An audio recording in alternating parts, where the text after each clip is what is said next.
Good evening student, मैं विकास परमार।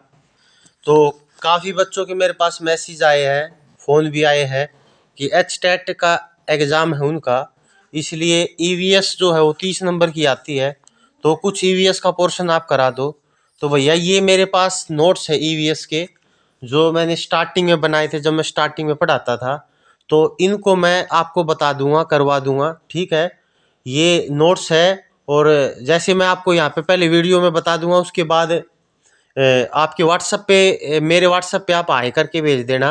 मेरा number है 999 144 0587। तो उसके ऊपर फिर मैं ये पेज भी आप लोगों के पास भेज दूंगा, जो भी आप मुझसे मांगोगे, ठीक है। तो जैसे इसमें कुछ क्वेश्चन है, मैं आपको बताता हूँ। आज पहले, मधुमक्खियाँ जो होती है वो फूलों से क्या एकत्रित करती है? तो वो फूलों से मकरंद एकत्रित करती है, ठीक है। उसके बाद जो जीव शाकाहारी व मांसाहारी दोनों पदार्थ खाते हैं उनको सर्वाहारी बोलते हैं, ओमनीवेरस बोलते हैं उन्हें। उसके बाद है कुंदरू की जो सब्जी कौन से राज्य में प्रचलित है? तो वो आंध्र प्रदेश में प्रचलित है। उसके बाद हमारे भोजन में कार्बोहाइड्रेट किस रूप में होता है? तो स्टार्च के रूप में होता है, शर्करा के रूप में।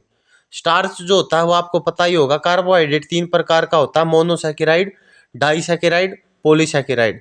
तो मोनोसैकेराइड जो होते हैं सबसे सिंपल कार्बोहाइड्रेट होते हैं, और डाइसैकेराइड थोड़े कठोर कार्बोहाइड्रेट होते हैं, और पॉलीसैकेराइड सबसे कठोर। तो पॉलीसैकेराइड में तो आता है आपका काइटिन, सेल्यूलोज और स्टार्च, ठीक है। उसके बाद जो पेड़ पौधों की कोशिका भित्ति होती है वो कोशिका भित्ति जो है वो सेल्यूलोज की बनी होती है, और कीटों की कोशिका भित्ति काइटिन की बनी होती है। उसके बाद अगला क्वेश्चन है कि हमारे शरीर की संचित ऊर्जा किस रूप में होती है? तो फैट के रूप में होती है, वसा के रूप में। वसा हमारे शरीर में सबसे ज़्यादा एनर्जी देती है, लेकिन 1 ग्राम वसा अगर आप खाते हो तो 9.3 कैलोरी ऊर्जा मिलती है, और अगर 1 ग्राम आप प्रोटीन खाते हो तो आपको 4.1 कैलोरी ऊर्जा मिलती है, और 1 ग्राम कार्बोहाइड्रेट खाते हो तो आपको 4.3 कैलोरी ऊर्जा मिलती है।